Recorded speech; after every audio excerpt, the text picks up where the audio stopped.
ધારાસભ્ય જયેશ રાદડિયાએ લેવા પાટીદાર સમાજમાં જ પોતાના વિરોધીઓને લીધા આડે હાથ. રાજનીતિમાં ન હોય તેવા સામાજિક નેતા પર નામ લીધા વિના પ્રહાર.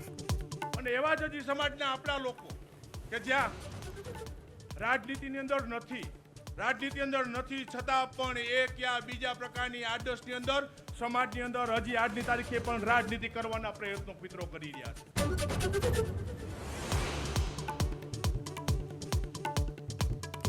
મહાકુંભમાં જવા ઈચ્છુક ગુજરાતીઓ માટે એસટી બસ સેવા આજથી શરૂ. ચલો કુંભ ચલે વોલ્વોની પ્રથમ બસનું મુખ્યમંત્રી અને ગૃહ રાજ્યમંત્રી થોડી વારમાં કરાવશે ફ્લેગ ઓફ.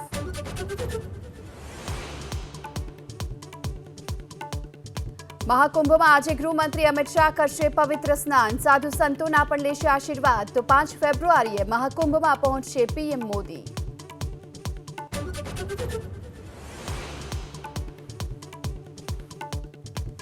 યુસીસી લાગુ કરનાર ઉત્તરાખંડ આજે દેશમાં બનશે પ્રથમ રાજ્ય. બપોરે 12:30 વાગ્યે મુખ્યમંત્રી ધામી લોન્ચ કરશે યુસીસી પોર્ટલ. બોલ્યા, ધર્મના આધાર પર નહીં થાય કોઈ ભેદભાવ.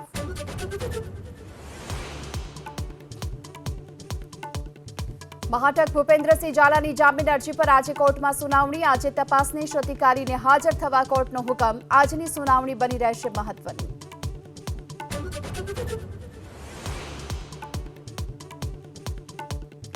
કારોબારી સપ્તાહના પ્રથમ દિવસે મોટા કડાકા સાથે ખુલ્યું ભારતીય